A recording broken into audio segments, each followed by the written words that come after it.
Today, we are going to be talking about governance for academic open source and whatever the heck that means.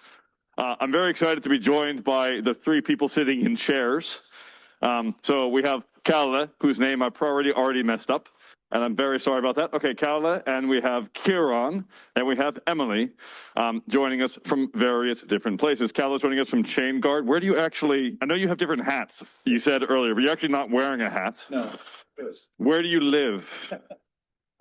Is it on? Yeah, there we go. I live in Madrid currently. So, yeah. So besides Chainguard, what are the other major hats? Oh, the hat is not in Spanish. The hat is, I come from a background of humanities research. And after that, I was a software engineer. And after that, I was more in kind of product, on the product side in a national AI, well, I can say the name of it, the Alan Turing Institute in London. Yeah.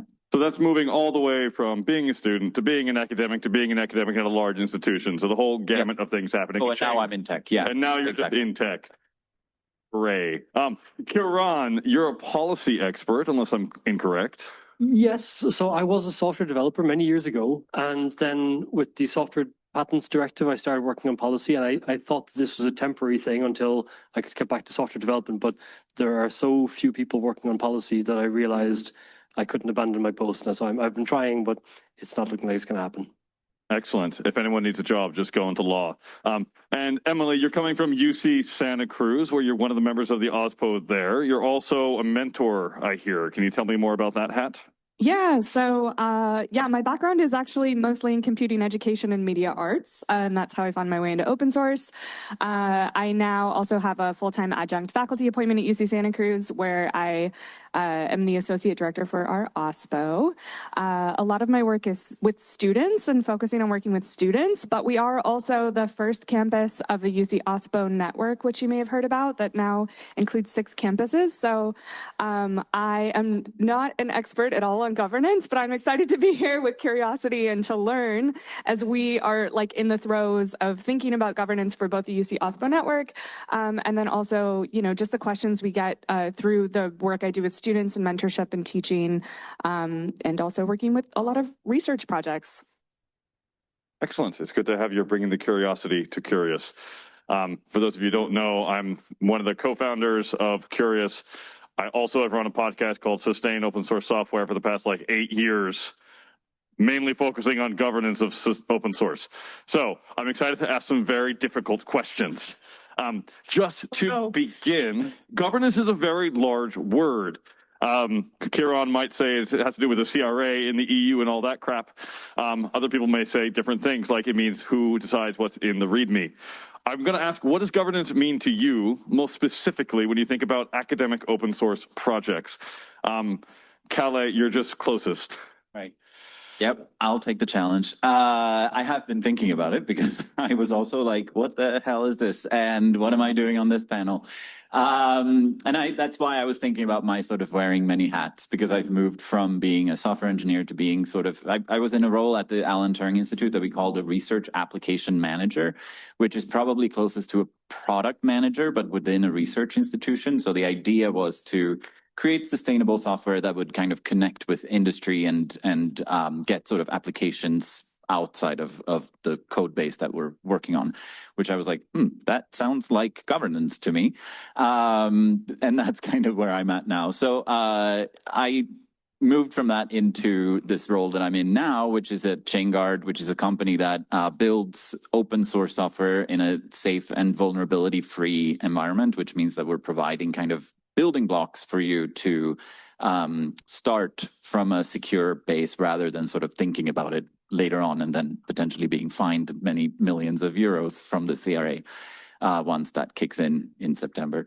But so going back to my idea about kind of what governance is, yes, it is about kind of who gets to choose in which direction we're going with the software. And I think in many institutions that is sort of a collective, nice kind of like we're all knowing each other.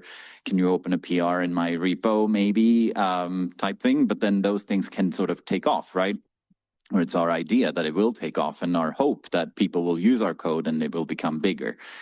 So that is kind of where I'm thinking about governance, like these structures that are in place that can kind of facilitate that and sort of help with power structures that exist outside of software.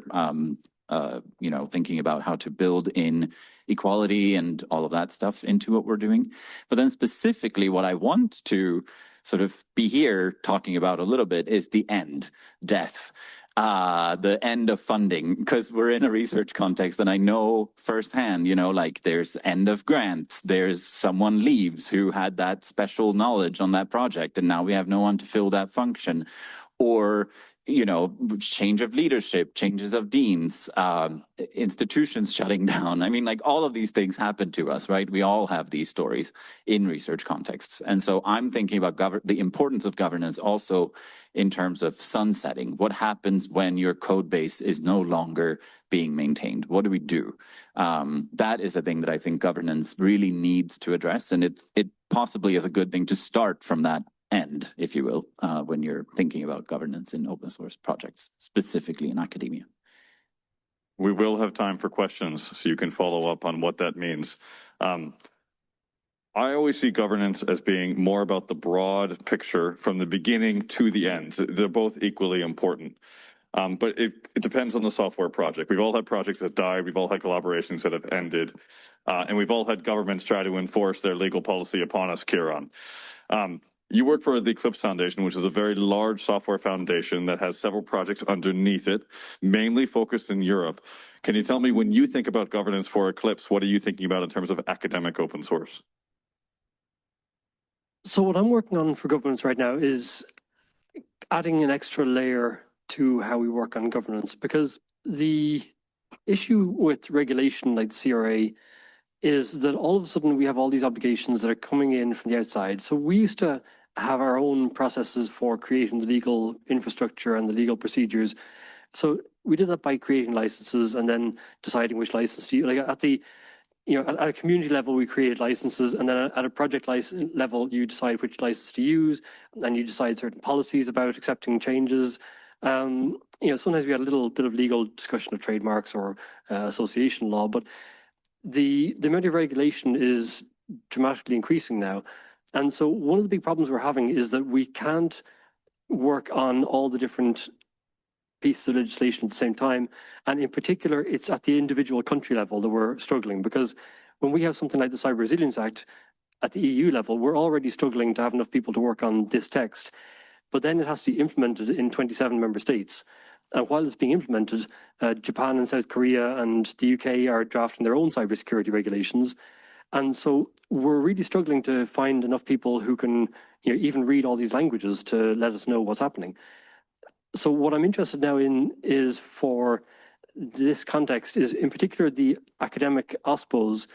I think that the networks that have been founded and been created around the world, I think that is really important, because a lot of the OSPOs were created initially with motivation that compliance would be part of their remit. And the compliance they're talking about was usually license compliance, but at least the people in those OSPOs will have a good chance of knowing who the right person is in the organization if they're not already the right person themselves.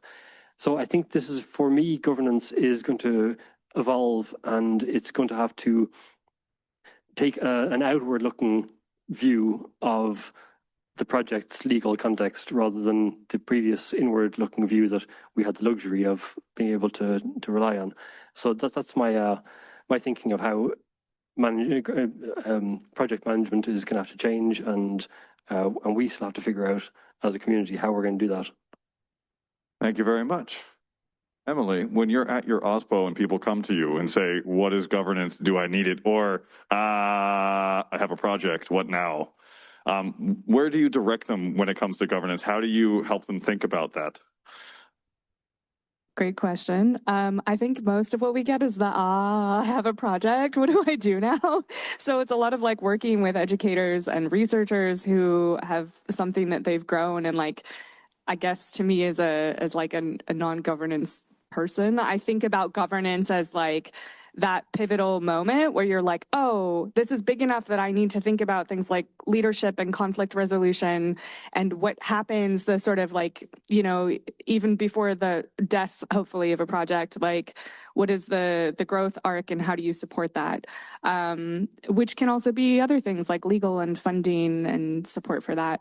And I think that in an academic context, a lot of what we see is like sort of the maturation from like the early, like, oh, we're all here just like making this cool thing together, to the tipping point of, yeah, needing some of that infrastructure framework. So I usually point people to people that I feel like are really good resources on this. So I think like even within the UC OSPO network, like Virginia, who's sitting right here, has been starting to think a lot about governance for our UC OSPO network group, how we make decisions as a group, things like that. Also, Laura Langdon is walking around. She's our community manager for the UC OSPO network. She's a great resource as well for the sort of broader community piece. And there was another resource I was thinking about that I forgot. So, Stephanie. yeah. Oh, yeah. Stephanie Leegee, also, who's our executive director, is an amazing person to point people to. She just has, I think, a great big picture perspective on, yeah, where to go next. So I do see us very much as connectors and resource providers. So I'm seeing a gap between the lower, hey, I have an academic project and I need help, and what does governance mean for me? Does it mean that I'm the sole maintainer, the benevolent dictator for life? Does it have a README? Does it have a code of conduct? And on the other side, what's my C.R.A. steward compliance? How am I figuring out my large project, and what sort of 501c do I need to go with in order to fund myself? And those are two very different conversations around governance, which means it's a huge topic and it's really difficult to understand and grasp. Are there any ways that you help any of you, this is an open question, you help people who come to you to talk about governance to figure out where they are in the conversation? How do you sort of nail in, hey, we're talking about this when we talk about governance? For instance, in my head, governance also means government occasionally, but that's not the case for your solo maintainer researcher. So is there anything that you would do or any questions you would ask to say, where are you talking about things? I start? So this is one of the projects that Eclipse works on, is called the OSPO Alliance. And one of the things the OSPO Alliance has done is produce this Good Governance Initiative handbook. And so that is a handbook that discusses, you know, various licensing and technical and you know, the procedures of being an association, this sort of thing. So that's one document that we have, and it gets updated every year. I have a few changes I'm going to propose this year, but if people want to take a look, and I think version 1.2 or 1.3 is the current version, it's translated into a bunch of languages. It's it's meant to be a resource for people who are new to the topic, and so it's already published and translated, but at the same time it is ripe for improvement. So that's the Good Governance Initiative handbook, and people may want to take a look at the OSPO Alliance to contribute to that. Thank you. Kalle? I think I actually have something to say, even though I thought I don't really have something to say. One of the things that I do on a personal level is now, because I think that was a misconception that I had, and I want to dispel it right here, which was I moved from sort of an academic position into a startup, now scale up culture, like tech bro-y, all that stuff, right? I come from like humanities. I did my PhD is in a digital dissertation on drag performers in the US in the 1920s. And so I've gone quite the shift into the position that I'm in. And I think I had this preconception, right, of kind of evil corporation, tech is bad type thing, and which I think kind of lives on, at least in humanities context. I don't know, in other contexts, and there's this sort of preconceived notion. And I didn't even know that there were companies like the one that I'm working for now that work more in this sort of open source space. And sure, yes, it's trying to make money, but is also sort of existing in this in the ecosystem in ways that are beneficial to us as a group. And I was not even really aware of that, if I'm honest, before I even went on the job market and thought maybe I need to move out of academia. because the academic job market was what it was for a theater historian. So now I'm in that space, and I was thinking about like, okay, so what do I do for OSPOs? I don't do anything for OSPOs right now in like a concrete way, but in my role in this company, which is as a developer relations engineer, I educate developers, yes, on the product that we're building or products that we're building. But beyond that, I'm also trying to create course material that is about kind of compliance, understanding secure software more broadly. And those courses are available for free. Like you just go onto our website and find it there. And it's another kind of way that I'm thinking about like, okay, so I take 20 years of teaching in higher education and I bring that into this space, and I'm trying to do something that is about teaching governance in a certain way, right? Like it is more about sort of how do I make sure that my open source software is actually secure? And it's not really just about selling product, right? It's about kind of what is this ecosystem looking like? How do I make sure that the vulnerabilities and all that stuff that is coming down, because we're all building software, we're pulling in libraries from left and right, we're just sort of trusting what's out there, right? How do I make sure that those are actually safe? And how do I even know if they're safe? And at this point with vibe coding, so Claire, that's how many minutes it took for me to get to AI. You know, with vibe coding and everything, we're not even in control of what it is that we're pulling in at times, right? We're just asking Claude, like, hey, I want to build this thing. Can you set me up with a basic code base here? And it pulls in Django if you want to build a web framework, sure. But what about the more sort of subtle things? Like what happens when there's a mismatch between the name and it pulls in a vulnerable package into your stack, right? This is less maybe about governance in the sense of like who gets to put things in the README and all of that, but it's about building a secure base for your software, which I think is extremely important, especially the way that we're seeing commercialization, which we talked about in the last room, and also compliance with these kind of regulations that are specifically about this. How do you provide an SBOM, a bill of materials for your software when you're putting that into the world? How do you make sure that people know downstream what it is that you've built and what you've built on and how that is safe, right? We're existing in a very large ecosystem.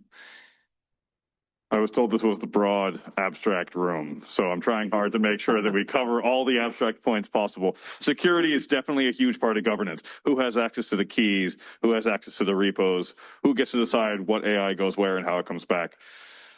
Emily, when you're mentoring students, those are probably questions that are like 17th down the line, right? The first one is probably, how do I make a PR? How does that work for me? Are there any early lessons that you tell your students about what governance is and how they can think about the long-term life cycle of their project? Yeah, I think actually, and it relates actually even, I think, to how we operate as an OSPO, but like starting with students who are like maybe computing students, but having their first experience with open source, we do a lot of like sort of cultural study and like going into communities and observing what's happening there and the ways that people talk to each other and like asking, you know, just having a lot of discussion really, like where students are asking like, oh, why did this happen? Or, you know, if there's like a notable event that's happened in a community, like a notable fork or something like that, we might talk about that as sort of a case study for how communities work through, you know, differences of a philosophy or, you know, sort of how people do work differently. So I do think that supporting students in entering communities is a really cool way to get sort of have those broad overviews of how the heck do people work together, which is maybe broadly what governance is to me, is like how do people functionally work together over time to have these productive, sustained collaborations. And I think to tie it back to the more general OSPO level, and a bit related also to work with students, is like, I very much view us as an academic OSPO as like people who are like points of connection and like best practice and things like that. And I think a big part of doing that effectively in an academic setting is like meeting people where they're at, and that and just being able to sort of like read the room. Like if somebody comes to you with an open source project that's very young, and they're not looking to blow it up into a huge community, being able to look at that and say, okay, rather than point you to like a 200-page document and like a bunch of policy stuff, which is incredibly important and valuable, but just probably not going to adopt those practices realistically. So kind of thinking about, okay, well, what are the needs of your project now? Where can you get started? And then if you need more support later, there will be more resources to be there for you. But like a common thing that happens for us is we have people come to us and say, we're having, difficulty choosing a license. And like the tech transfer office told us to use this open source license, and then they share it with us and it's not actually an open source license. So we do a lot of just mediating, helping people get where they need to go in the capacity that they have. Thank you so much. I feel like you two should have been switched, because in my head, it's like beginners helping out researchers, helping out industry, and then helping out the people who deal with industry and everything else, like everything beneath it. So Ciarán, for my last question, think of your questions, audience. Besides OSPO Alliance, when someone comes to you, an open source project comes to you and says, we need more governance, how do you help them? Yeah, so I was just thinking maybe I forgot to mention the most important thing that Eclipse does, and that is software project management. And so, like, Eclipse was kind of known 20 years ago for the Eclipse IDE and then for Java technologies. And, a lot of people don't use the Eclipse IDE or Java technology anymore. So but what's happened is like the foundation has expanded and has just taken on a whole, huge mountain of other projects. And so there's a lot of projects like OpenVSX, which is the open source version of VS Code, or a really big one is called Software Defined Vehicle, which is where a bunch of European automotive manufacturers decided to get together and develop the base components that are needed for automotive software. And so in that sense, the project governance part is that if these companies want to do that themselves, then they have the complication of, well, who's going to host and who's the the owner of the repository, and do they set up an extra entity or what do they do? And so that's kind of the role of Eclipse and other foundations, to provide a space that has a certain structure for decision making and structure for ownership of the various trademarks and source code and things like that. And so, yeah, that's a way that the code hosting foundations help out the ecosystem in general. I love that. Thank you so much. Audience, I wanted to open it up partially because it's before lunch, and listening for like 45 minutes is really, really hard when it's before lunch. Panelists, you can also ask questions of other panelists. So think of any questions you might have. Jacek is the first. Jacek is coming from Luxembourg. You'll notice I said his name and where he came from before he asked his question. Yeah. Thanks. Quick question. Any few short tips on how to address the compliance like C.R.A. issues in such a governance documents? What should we be looking for? Ciarán, that's definitely for you. I think the details that are probably beyond a quick question at the end of a panel. So I think the most important thing to actually realize right now is that there's so much in the Cyber Resilience Act that is not yet defined. So the law got completed in December 2024, but there are 44 standards, there's 4 pieces of guidance, there are delegated acts, implementing acts, there's so much more that is still being worked on. And so the thing is, in our ecosystem, a lot of companies divide the legislative work, drafting all the laws, and then the compliance work.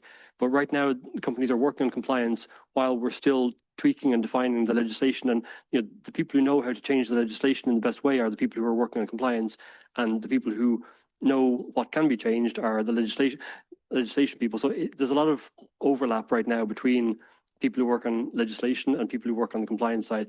And so I think the important thing now is, whatever your project needs are, it's important to try and communicate to the people who are still working on defining all these different aspects, because like in Eclipse, we have policy people and legal people.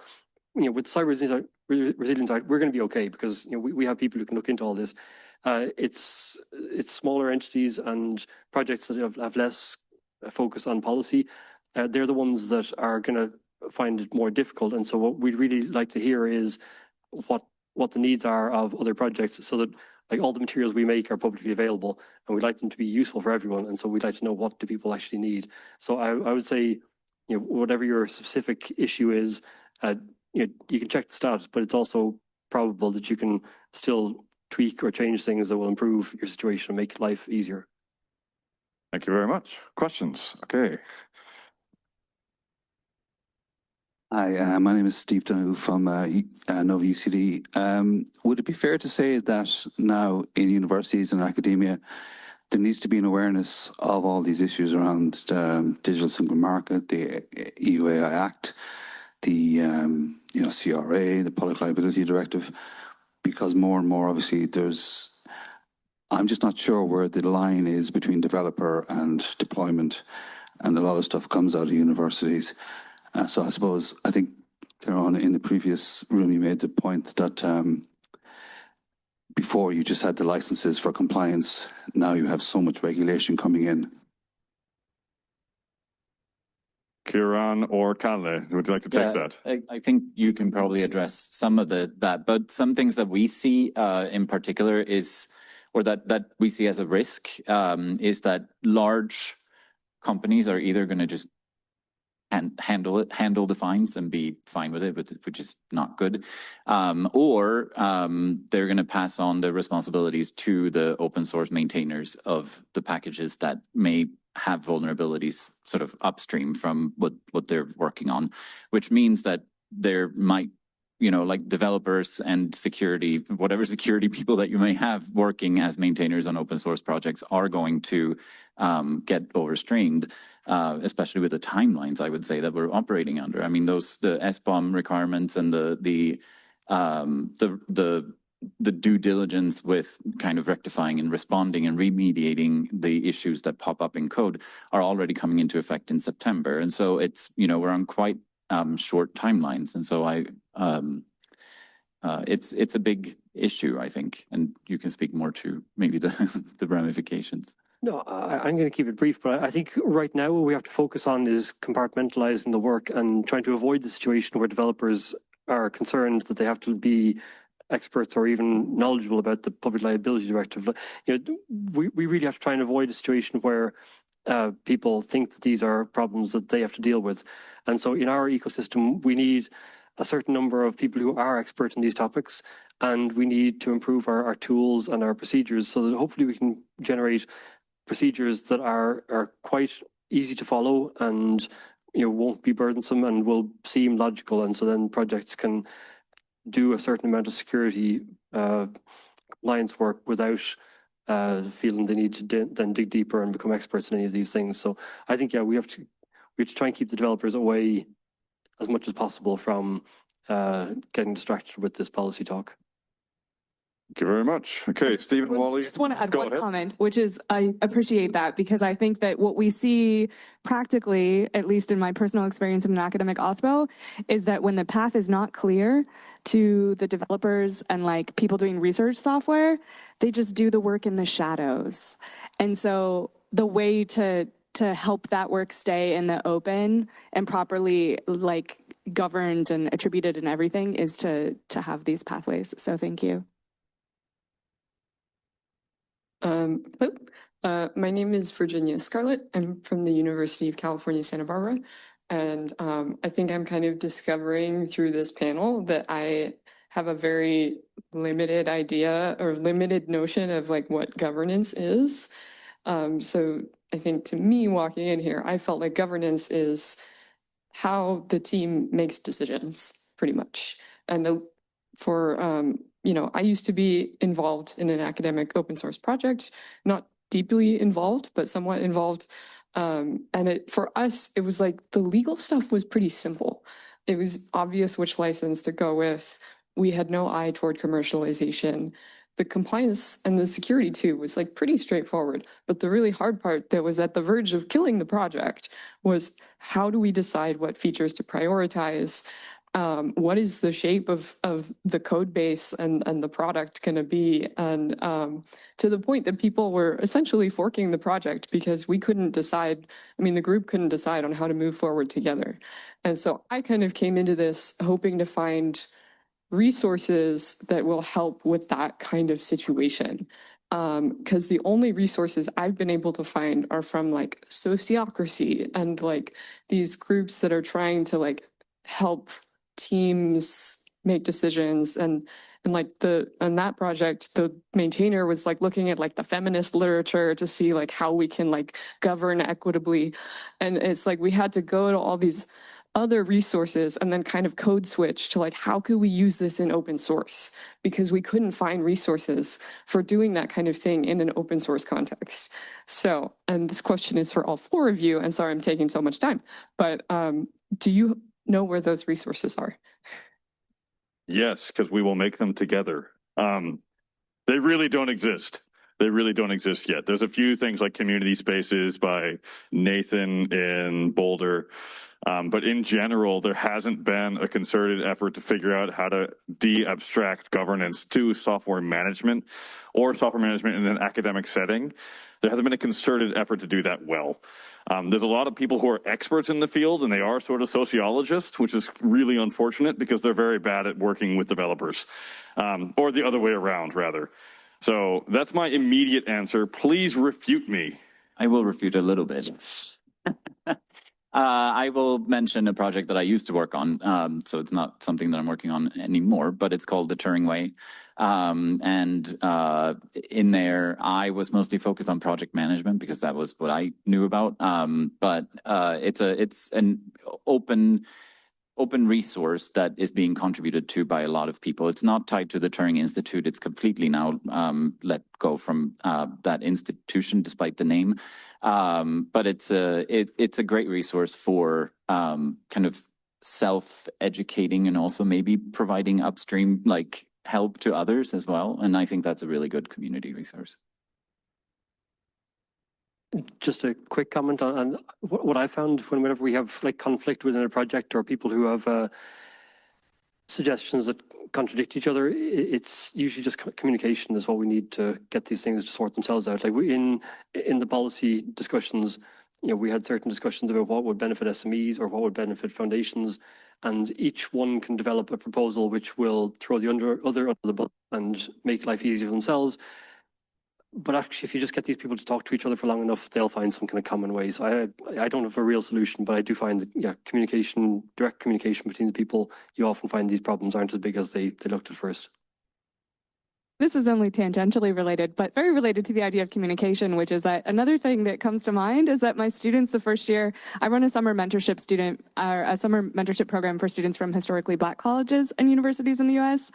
And in the first year of the program, students got really interested in nonviolent communication. And so we ended up going down like a whole sort of side rabbit hole as like NVC as one framework for working with other people. So that's just another sort of, again, pulling from other disciplines and folding that into how we communicate in open source. And we got that idea from Richard Schneeman, who is an open source developer, mostly Ruby. Thank you for that. When you say that, I hear that it's a really great resource. My request for you is that you answer this next question. Tom Hughes. So I was really thankful. I'm Tom Hughes. I'm from Carnegie Mellon University. I was really thankful for that last question because it helped me formulate mine a little bit more, and I can yes and it. In that realm of like helping people with their first time with governance or encouraging things, I come at it from a perspective of like really prioritizing like equity, inclusion, good practices. This might be paranoia or nervousness on my part, but I feel like there is this. Well, it does exist, but in academia there is a baked-in power structure. And I feel like there's a lot of people want to default to that power structure when they're building their governance. And just wondering, have you experienced that? Have you pushed back against that? Are there resources around that? Because that's been a difficult conversation to have with people. Like, oh, we should take an equitable approach to governance. And someone's like, well, yes, but I'm still the head honcho here. This is my department, so I am in charge. It's like, okay. Anyway, I'm rambling now, but. I don't have a great answer, but we had similar things in trying to get the public sector to contribute to free software. There are often two departments, and they might have a level 1 employee and a level 3 employee, and nobody knows, am I allowed to tell the level 3 employee that that's a terrible idea? And then even once you get 2 countries that are collaborating on the same thing, then you have a level C person and a level 3 person. Is this even the same? So we did see a little bit that the more entities you get involved, the more it just gets so gray that people start to ignore it. But in general, it's just one of the new things that we have to deal with more and more, and it'll take a few years to work itself out. All right. Just want to add, I mean, I'm not all about the end of life and thinking about the end of projects. I am also thinking about the beginning of projects. And I like one of the things obviously is like code of conduct file in your repositories. Like it's, add it early, add it like quickly. It's a great way to identify which are reasonable projects to get involved with and which ones are more toxic and stay away from. My response to that question is it's really difficult, and that's the work. And that's just the work all the time. And there are tools to help that work, like tech unionization, which is one way to deal with those sort of issues, but it's tough. Stephen Wally, who's unaffiliated but looks dapper. Microsoft still? Okay. You have a question. Just a comment, and actually I wanted to build on something Virginia was saying, and also Tom. So I think the thing that I keep hearing is actually a transition problem. When you're going from a village, and it's a small number of intimate people who know one another, they govern themselves in a particular way. When you become a town, it changes. When you're a city, you have the C.R.A. And it's these transitions that you have to be attentive to. If I was going to form a question for the panelists, but we're up against lunch, it would be, do you have recommended resources for how you do the transitions from, there was a sociologist who, they were all German back in the day, that whole idea of Gemeinschaft versus Gesellschaft, but do you have recommendations for materials that would help in those transitions? Short answer, no.